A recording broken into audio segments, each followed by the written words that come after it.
नमस्कार दोस्तों, आज के वीडियो में हम सर से जानने वाले हैं वास्तु के बारे में। जैसा कि आप सभी लोगों ने कहीं ना कहीं जरूर सुना होगा वास्तु।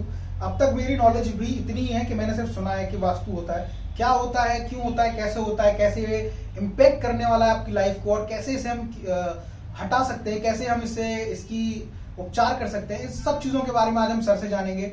फिर से हमारे एक और एपिसोड में सर बहुत बहुत स्वागत है आपका हमारे इस चैनल पर। और सर पहले बताइए कि ये वास्तु है क्या आखिर, और क्या कैसे ही इम्पैक्ट कर रहा है लोगों की लाइफ में। रोहित जी, एक्चुअली 5 एलिमेंट्स हैं, आपने शायद नाम सुना हो। Fire element, air element, water element, earth element और स्पेस एलिमेंट। पंच तत्व। तो ये जो है ये हमारे ब्रह्मांड में है 5 एलिमेंट्स, और यही हमारी बॉडी में है। तो इसका बैलेंस होना बहुत जरूरी है ना। तो अगर ये हमारी बॉडी में इम्बैलेंस होते हैं तो हमें वात, पित्त, कफ इस तरीके की प्रॉब्लम शुरू हो जाती हैं। और अगर हमारे घर में इसका बैलेंस नहीं है, इम्बैलेंस है अगर ये, तो वास्तु दोष बन जाते हैं। जैसे एग्जांपल देता हूँ एक आपको कि मान लीजिए एज पर वास्तु, दोस्तों मंदिर कहाँ बनाते हैं आप लोग? मंदिर बनाते हैं हम नॉर्थ ईस्ट में, क्योंकि वो ईस्ट का स्थान है, देवताओं का स्थान है, वो भगवान का स्थान है, तो हम वहां पे मंदिर बनाते हैं। और साउथ ईस्ट में हम किचन बनाते हैं, क्योंकि वो अग्नि का स्थान है, वहां पे अग्नि एलिमेंट यानी कि फायर एलिमेंट। तो होता क्या है, वास्तु दोष कैसे लगता है कि जहां पे फायर है, एक्चुअली फायर क्या करती है, अगर आपके अंदर आग नहीं होगी तो क्या आप अपनी लाइफ में कामयाब होगे? नहीं होगे ना। तो आपके अंदर एक आग होनी चाहिए जी, है ना। तो वो हर एक पर्सन के अंदर हर चीज का एक मिश्रण होता है। अगर वो मिश्रण, आप चलिए एक काम करते हैं, आपने सब्जी बनाई, उसमें नमक तो बहुत, चलिए एक काम करते हैं, सब्जी बनाई उसमें नमक डाला ही नहीं जी, या नमक की मात्रा ना के बराबर है, मिर्ची की मात्रा बहुत तेज कर दी, मसाले आपने तेज कर दिए जी सर। तो क्या हुआ? बिल्कुल अच्छी नहीं लगी। आपने एक चाय बनाई, जी, चाय के अंदर आपने चाय पत्ती इतनी ज्यादा डाल दी कि मुंह में डालते ही कड़वी, या आपने उसमें चीनी बहुत डाल दी, 4 चम्मच 5 चम्मच चीनी डाल दी, तो आपने कहा यार ये चाय पी रहा हूं, शरबत पी रहा हूं, ठीक है ना। तो क्या होगा आपके साथ? तो दोस्तों इस एग्जांपल से हम समझ सकते हैं। अब आपको लाता हूं एक्चुअल घर के वास्तु दोष पे कि अग्नि का स्थान है साउथ ईस्ट, और वहां पे हमने वाटर एलिमेंट रख दिया। तो पानी क्या करता है, वो अग्नि को बुझाता है। कभी आग लग जाती है, आप देखते हो पानी डाल के बुझाई जाती है। या वहां पे अर्थ एलिमेंट को हमने प्लेस कर दिया घर में, तो क्या होगा, जो अर्थ एलिमेंट है वो अग्नि को बुझा देगा। तो यानी कि जो आपको उस जगह से अग्नि के बेनिफिट मिलने थे, फायर एलिमेंट के बेनिफिट मिलने थे, वो आपको नहीं मिले। ऐसे ही जहां पे वाटर एलिमेंट है, वहां आपने कोई और एलिमेंट को अपने घर में लगा दिया, या अग्नि की जगह अग्नि के साथ में आपने एयर एलिमेंट जोड़ा, तो क्या होगा, अग्नि भड़क जाएगी और आग लग जाएगी। देखते हो ना। तो वाटर मतलब हर एलिमेंट का अपना एक स्पेस है, तो उस स्पेस पे उसको अगर रख दिया जाए तो वास्तु दोष खत्म हो जाता है। और वास्तु दोष है क्यों? क्योंकि आज की डेट में जितने भी घर बन रहे हैं सब वास्तु दोष से हैं। क्योंकि अगर बिल्डर है, बिल्डर तो स्पेस का यूज करते हैं, उनको मतलब ही नहीं, अगर वो वास्तु के हिसाब से बनाने लग जाए तो वो शायद घर भी नहीं बन पाएगा, क्योंकि उसकी डायरेक्शन ही बिल्कुल अलग अलग होती है। दोस्तों पहले जमाने में क्या होता था, लोगों के बड़े बड़े घर होते थे, टॉयलेट घर के बाहर होते थे, जहां घर में एंट्री करते थे उसके साइड में एक टॉयलेट बना देते थे ताकि घर से अलग हो। तो एक तो वास्तु दोष सबसे बड़ा यही खत्म हो गया। अब क्या है, जो नॉर्थ ईस्ट में पूजा का स्थान है, आप देखोगे 90 या 85 90% लोगों के घरों में पूजा के स्थान वाले जगह पे या तो आपको किचन मिल जाएगी या टॉयलेट मिल जाएगा। तो अब बताओ वास्तु दोष है या नहीं है? आपने देवताओं के स्थान पे टॉयलेट बना दिया, या फिर अग्नि का कर दिया, या फिर आप वहां सोने लग गए। तो क्या हुआ, अरे भाई जिसकी जगह थी उसको दे दो। तो ये एलिमेंट अगर डिस्टर्ब हो जाते हैं तो एक वास्तु दोष बन जाता है। आई थिंक मैंने बहुत सिंपल वे में बताने की कोशिश की, क्योंकि बहुत सारे लोगों को वास्तु दोष का पता ही नहीं। तो वास्तु दोष के जो इम्पैक्ट आते हैं लाइफ में, वो क्या आते हैं वो आपको बता देता हूँ। जानना चाहिए? बिल्कुल बिल्कुल सर, बिल्कुल सभी लोग जानना चाहेंगे क्या इम्पैक्ट है। वास्तु दोष के जो इम्पैक्ट आते हैं कि उस घर में रहने वाले लोगों को हेल्थ इश्यू शुरू हो जाते हैं, लाइफ में उतार चढ़ाव रहेंगे, काम बनते बनते बिगड़ जाएंगे, लोग स्ट्रेस में रहने लग जाएंगे, घर में आपस में कलाकलिश बढ़ जाएगा, झगड़े चालू हो जाएंगे, फाइनेंशियल लॉस होने शुरू हो जाएंगे, और सारी नेगेटिव चीजें लाइफ में आनी शुरू हो जाएंगी। क्योंकि आपने अग्नि को पानी डाला तो बुझ गई, अगर क्या बोलते हैं अर्थ डाला, मिट्टी डालते हो ना तो बुझ जाती है, अगर एयर एलिमेंट साथ में जोड़ के रख दिया तो क्या होगा, अग्नि भड़क गई। तो आपको एक एग्जांपल के तौर पे समझा रहा हूँ, डिटेल तो मैं बहुत सारी दे सकता हूँ लेकिन उससे कंफ्यूजन ना हो। तो जो लोगों को वास्तु का पता ही नहीं उनके लिए बता रहा हूँ। तो इसीलिए हर चीज का अपना अपना एक स्थान है। अब क्या होता है कि बहुत सारे लोगों ने वास्तु के हिसाब से घर बना लिया, तो अब क्या दिक्कत आ रही है, अब दिक्कत आ रही है कि आपने अपना बेडरूम तो वास्तु के हिसाब से बनाया, लेकिन आपने अब क्या किया, बेड की डायरेक्शन गलत हो गई। एक टीवी यानी कि इलेक्ट्रॉनिक्स आइटम है, उसको आपने गलत दिशा में लगा दिया, एक स्टैचू आपने गलत दिशा में लगा दिया, उसमें एक भगवान की फोटो भी लगा दी, उसमें आपने कोई और चीज अटैच कर दी। अच्छा, एक अटैच से याद आया, attach toilet, 3 bedroom 3 attach toilet, 4 bedroom 4 attach toilet, आजकल बहुत चलन चल रहा है। जो लोग नए भी घर बना रहे हैं, अपने अपने प्लॉट पे भी बनवा रहे हैं तो अटैच टॉयलेट बनवा रहे हैं, ये एक सबसे बड़ा वास्तु दोष है। तो अब इन सब चीजों से बचने के लिए कि लाइफ में हेल्थ इश्यूज, फाइनेंशियल इश्यूज या रिलेशनशिप इश्यूज जो भी लाइफ में चल रहे हैं, तो इनसे छुटकारा कैसे पाया जाए, तो इनसे छुटकारा पाने के लिए आपको एक वास्तु कंसल्टेंट की जरूरत पड़ेगी। तो वास्तु कंसल्टेंट आप सर्च करोगे, अब ये कैसे पता लगेगी कौन सा वास्तु कंसल्टेंट जो है कितना क्वालिफाइड है। अच्छा, वास्तु की रेमेडी भी कई तरीकों की होती है, जैसे कई लोग पिरामिड वास्तु करते हैं, कई लोग अरोमा थेरेपी से करते हैं, कई लोग मेटल से वास्तु दोष ठीक करते हैं।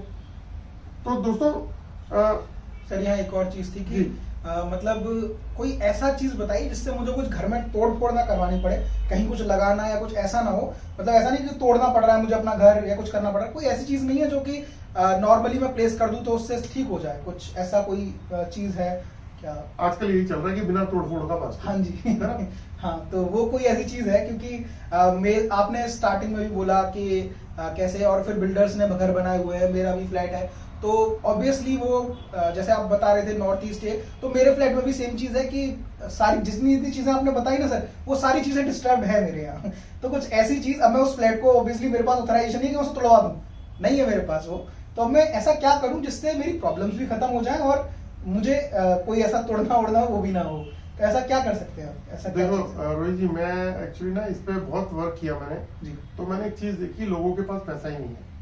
अभी कोविड का समय गया तो लोग टूटे पड़े हैं फाइनेंशियली, लोगों के काम काज बंद हो गए हैं, नौकरियां छूट गई हैं, बिजनेस फ्लॉप हो गए हैं, फाइनेंशियल प्रॉब्लम, हेल्थ प्रॉब्लम, पता नहीं कितने लोगों के घरों में से कितने लोग चले भी गए, है ना। तो एक अजीब सी सिचुएशन क्रिएट हो गई थी कि आदमी आदमी से डर रहा था। तो अब जो लाइफ में है ना, एक स्ट्रगल रह गई है सभी की लाइफ में, लेकिन धीरे धीरे पटरी पे आ रही है।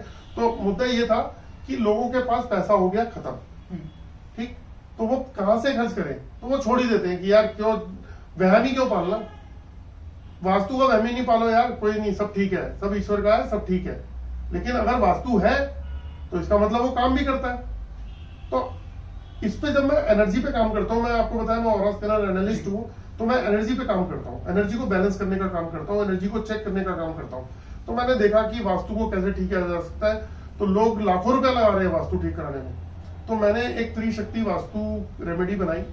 त्रिशक्ति वास्तु अगर आपने शास्त्रों में, ग्रंथों में पढ़ा होगा कि 3 शक्तियां, ब्रह्मा विष्णु महेश, तो उसको हमने स्थापित कर दिया घर पे। उसके साथ में ओम की फ्रीक्वेंसी जोड़ी। ओम जो है वो ब्रह्मांड की पहली साउंड है, सबसे पावरफुल साउंड है। आज भी लोग मेडिटेशन करते हैं, ओम का उच्चारण करते हैं, घर में ओम लगाते हैं स्पीकर पे, और अगर आप मंदिरों में जाओगे वहां भी ओम का उच्चारण होता है, क्योंकि ओम आपके लाइफ के सारे कष्ट काट सकता है। आपकी बॉडी के कष्ट कटेंगे, जिंदगी के कष्ट कट जाएंगे आपके ओम के उच्चारण से। तो उसमें ओम को भी स्थापित किया हमने। अब आप घर बनाते हो या कुछ भी करते हो तो लोग, आपने देखा होगा लोगों के घर के पास स्वास्तिक बनाते हो, है ना, उसका मतलब है शुभ ही शुभ, सब कुछ अच्छा हो, क्योंकि गणेश जी का वास है ना। तो हमने क्या किया, वहां पे ओम की स्थापित किया, स्वास्तिक स्थापित किया, वहां त्रिशक्ति स्थापित करी, उसकी एनर्जी को इस तरीके से बैलेंस किया कि वो 5 पीस का एक सेट बना दिया। 5 पीस एक ही जैसे हैं, ठीक। और उसको आपने करना क्या, मान लीजिए आपका 2 बेडरूम का घर है, तो आपने एक बेडरूम के अंदर लगा दिया, एक दूसरे बेडरूम में लगाया, एक किचन में लगाइए, एक ड्राइंग रूम में लगाइए, एक मेन डोर पे लगा दीजिए। अगर आपको ब्रह्म स्थान पे को लग रहा है कि ब्रह्म स्थान यानी कि centre of the point, actually दोस्तों हमारा भी, जैसे मैं कहता हूँ ना, बॉडी के 5 एलिमेंट है ना, वो बैलेंस होने चाहिए। तो हमारे बॉडी का ब्रह्म स्थान कहाँ है? हमारी नाभि। आप अपनी नाभि पे उंगली रख के उसको दबाइएगा एक बार को, और दबा के रखिएगा, आपको प्रॉब्लम शुरू हो जाएगी, क्योंकि एक सेंटर पॉइंट है वो, वहां दबाएंगे और आपकी बॉडी में दिक्कत होनी शुरू हो जाएगी। तो अगर हमारे घर का कोई ब्रह्म स्थान है और उस पर हम कोई हैवी वेट रख देते हैं, या उसके ऊपर कोई सीढ़ियां आ जाती हैं, कोई टॉयलेट आ जाता है, कुछ भी नहीं होना चाहिए, वो ओपन होना चाहिए, क्योंकि नाभि पर हम दबाव नहीं देते हैं, नाभि फ्री रखते हैं अपनी। तो आपको अपने घर का सेंटर पॉइंट यानी कि ब्रह्म स्थान को साफ सुथरा और बिल्कुल खाली रखना है, आपको बहुत फायदा मिलेगा उससे। और अगर गलती से आपका ब्रह्म स्थान भी खराब है तो आप वहां पे त्रिशक्ति वास्तु लगा सकते हैं। जी, तो त्रिशक्ति वास्तु मतलब क्या है, ये किस तरह से दिखता है, कैसा होता है? हम एडिटर से कहेंगे कि यहाँ पर नीचे जो त्रिशक्ति वास्तु का सर आप हमें एक पिक दे दें, वो हम लगवा देंगे ताकि और लोग भी देख पाए कि आखिरकार ये दिखता कैसा है त्रिशक्ति वास्तु। सर जैसे कि अगर मैंने त्रिशक्ति वास्तु अपने रूम में लगाता हूँ तो उसके बाद फिर मुझे कुछ भी करने की जरूरत नहीं और सब कुछ होने वाला है, मतलब वास्तु पूरी तरह से खत्म होने वाला है। देखो, वास्तु दोस्तों खत्म करता ही करता है जी। होता क्या है कि जब हम कभी किसी घर में वास्तु, मतलब जैसे नॉर्मली वास्तु दोष के लिए जाता है बंदा, कोई कंसल्टेंट, तो वो वास्तु दोष खत्म करने जाता है जी। लेकिन ये त्रिशक्ति के अंदर आपको कई फायदे हैं। जैसे ये वास्तु दोष तो खत्म कर रहा है, ये तो हो गया एक बात जी। लेकिन मान लीजिए मैंने इस कमरे में त्रिशक्ति वास्तु की एक किट लगा दी जी। मतलब 5 पीस होते हैं, एक पीस लगा दिया जी। ठीक है। तो आप चेक करेंगे कि इस एनवायरनमेंट के अंदर यानी कि 10-12 फीट के अंदर जो है पूरा एटमॉस्फेयर फिल्टर हो गया जी। पूरी नेगेटिविटी खत्म हो जाएगी। यहाँ का ऑरा यानी कि आभा मंडल जो है, यहाँ की एनर्जी बिल्कुल प्योर हो जाएगी। अगर कोई नेगेटिव पर्सन भी यहाँ आके बैठेगा है ना, तो वो लाइट फील करने लग जाएगा, उसकी नेगेटिविटी खत्म होने लग जाएगी, प्योरिटी आएगी और वो पॉजिटिविटी में कन्वर्ट हो जाएगा। यानी कि कह सकते हैं कि वास्तु तो खत्म हो ही जाएगा, उसके अलावा रूम की जो पॉजिटिव एनर्जी है वो बहुत इंक्रीज होने वाली है और पॉजिटिविटी बढ़ जाने वाली है। बिल्कुल बढ़ेगी, ऐसे रिजल्ट आ रहे हैं। फिर तो उस घर में जो रहेगा उसकी भी पॉजिटिविटी बढ़ जाएगी। पॉजिटिविटी बढ़ेगी। आपने बच्चा, स्टूडेंट है आपके घर में, बच्चे हैं, बच्चों की स्टडी टेबल पे लगा दिया, आप देखोगे उसका फोकस बनना शुरू, शांत हो गया, स्वभाव उसका ठीक होना शुरू हुआ, इरिटेशन उसकी खत्म हो गई। आपने लगा रखा है, आप देखेंगे हस्बैंड वाइफ जो आपस में झगड़ रहे थे, उनके कला कलेश कम हो गए, शांति सी महसूस करने लग गए हैं। कोई बुजुर्ग घर के अंदर है, उनके रूम में लगा दिया, वो बहुत ज्यादा कूल फील कर रहे हैं, मन से, दिमाग से, शरीर से बहुत ज्यादा अच्छा फील कर रहे हैं। या फिर आपने ड्राइंग रूम में लगाया तो आपके घर में बाहर से कोई आ रहा है, कैसी गंदी सोच लेके आ रहा है, कैसी एनर्जी लेके आ रहा है, तो वो फिल्टर हो गई। और मैंने एक चीज देखी कि लोगों को प्रॉस्पेरिटी यानी कि आपका मन अच्छा होता है तो दुनिया भी अच्छी लगती है, तो वहां भी उनको बहुत अच्छा लगने लग गया। तो अच्छे काम करने के लिए भी उनको वो हो रहा है। जी सर, एक और चीज थी कि हमारे साथ जो जुड़े हुए हैं अलग अलग देश के अलग अलग कोने से लोग जुड़े हुए हैं, तो ऐसा जैसे कि हमारा जो त्रिशक्ति वास्तु है, आप उन पे जैसे कोरियर करवा देते हैं, मान लीजिए उनके पास पहुंच जाता है, तो वो उन्हें कैसे पता कि यहाँ पर लगाना है, ऐसे सेट करना है, कैसे उन्हें पता चलेगा? या फिर कोई बहुत ही नॉर्मल सी चीज आप लगा दो तो वो उसका इम्पैक्ट आ सकता है, या फिर आप कंसल्टेंसी देते हैं उसके लिए भी आप बता देते हैं कि यहाँ लगाना सही रहेगा, क्या है? देखो, इसके अंदर कुछ भी दिमाग लगाने की जरूरत नहीं है। आप अपने बेडरूम में लगाइए, दोनों बेडरूम में, ड्राइंग रूम में लगाइए, किचन में लगाइए, मेन डोर पे लगाइए या ब्रह्मस्थान पे लगा दीजिए। वास्तु दोष कंप्लीट, एनर्जी पॉजिटिव, प्रॉस्पेरिटी भी आएगी। और कई ऐसे केसेस ठीक हुए हैं इससे, जिसके अंदर कुछ एबनॉर्मल चीजें थी घर में, वो भी ठीक हो गई। अब आपको एक चीज बताता हूँ कि कहाँ नहीं लगाना। बहुत बढ़िया क्वेश्चन आपने कर लिया, शायद मैं स्किप कर जाता। वो ये था, आपको टॉयलेट और बाथरूम के अंदर बिल्कुल नहीं लगाना, टॉयलेट और बाथरूम की बाहर की दीवार पे भी नहीं लगाना। जैसे अटैच टॉयलेट, आपका बेडरूम के साथ अटैच टॉयलेट है, तो आप देखेंगे आपके बेडरूम की 4 दीवारों में से एक दीवार ऐसी होगी, अगर आपका अटैच टॉयलेट है तो, जो बाथरूम की दीवार होगी या टॉयलेट की दीवार होगी, यानी कि अंदर से वो टॉयलेट है और बाहर की दीवार आपके रूम को दिख रही है, उस दीवार पे बिल्कुल भी नहीं लगाना। टॉयलेट अगर खोलते हो तो उसके सामने भी मत लगा देना कमरे में। तो कोई भी ऐसी वॉल जो आपको अच्छी लगे, अगर नॉर्थ ईस्ट और ईस्ट की दिशा की हो तो वेल एंड गुड, क्योंकि आपने ब्रह्मा विष्णु को भी वहीं स्थापित कर दिया, तो आप देखोगे कि वाकई में बल्ले बल्ले हो जाएगी। जी सर। तो दोस्तों, हमने जाना इस वीडियो में कि वास्तु दोष को आसानी से कैसे हम निवारण कर सकते हैं उसका, और क्या क्या नेगेटिव इम्पैक्ट है। सर ने हमें ये भी बताया, सर ने बहुत अच्छे से बताया वास्तु होता क्या है, क्या क्या नेगेटिव इम्पैक्ट आते हैं इसके लाइफ में, और कैसे हम उसको हटा के अपनी लाइफ को पॉजिटिविटी की तरफ ले जा सकते हैं। सर के वेबिनार्स लगातार होते रहते हैं। अगर आपको कोई भी क्वेरी है या फिर आप और भी जानकारियां लेना चाहते हैं तो सर के वेबिनार अटेंड कर सकते हैं। सर के नंबर यहाँ नीचे दिए हुए हैं, डिस्क्रिप्शन में सर के चैनल का हमने लिंक दिया हुआ है, ऑरा स्कैनर विद जितेंद्र। उस पर जाकर आप बहुत ही इंफॉर्मेटिव सर वीडियोस बनाते हैं जो कि आप वहां जाकर देख सकते हैं। और उसके अलावा अगर किसी को किसी भी तरह की कोई दिक्कत होती है, उसे लगता है कि देखना है कि उसके घर में वास्तु है या नहीं, तो वो सर आपको कॉल कर सकता है। सर के नंबर्स दिए हुए हैं। सर आपके कॉल को हो सकता है कभी डिले हो जाए, लेकिन मोस्टली सर कॉल पिक कर लेंगे आपका, may be some time meetings and all. तो सर आपका कॉल पिक करके आपकी प्रॉब्लम को भी सॉल्व कर देंगे। एंड सर और एक और चीज मेरे को जाननी थी इसके बाद, सर का एक कोर्स भी है जो कि सर अक्सर आप क्या उस कोर्स में क्या था सर, जो हमने पहले भी वीडियो बनाई थी उसके ऊपर सर, वो जो कोर्स है वो आपका ऑरा स्कैनर एनालिस्ट का है, एक बिजनेस अपॉर्चुनिटी थी आप सभी के लिए। उस वीडियो को जरूर देख लीजिएगा, क्योंकि वो वीडियो अगर आप अपनी लाइफ में स्ट्रगल कर रहे हैं, आप एक नया बिजनेस स्टार्ट करना चाहते हैं, या फिर आप स्टूडेंट हैं और आप ये चाहते हैं कि अब आगे क्या करना है, या फिर आप कोई भी किसी भी प्रोफेशन में वहां से सेटिस्फाई नहीं और नए प्रोफेशन की तरफ जाना चाहते हैं, तो आप उस वीडियो को जरूर देख लीजिएगा। आई बटन पर मैंने दे दिया है वो वीडियो का लिंक, आप वहां से जाकर उस वीडियो को देख सकते हैं। Thank you so much sir हमारे साथ जुड़ने के लिए, इतनी इंपॉर्टेंट इन्फॉर्मेशन हमारे साथ साझा करने के लिए, वास्तु के बारे में बताने के लिए। और भी वीडियोस में सर से हम और डिस्कशन करते रहेंगे, और भी प्रॉब्लम्स, आपकी जो भी प्रॉब्लम है आप कमेंट सेक्शन में नीचे लिख सकते हैं। हम कोशिश करेंगे कि सर से उस प्रॉब्लम को डिस्कस करके आपको सॉल्यूशन बता सकें। बहुत बहुत धन्यवाद सर हमारे साथ जुड़ने के लिए। Thank you so much for watching this video. सभी के साथ शेयर कर दो ये वीडियो, क्योंकि सभी को नीड है इस वीडियो की। Thank you so much.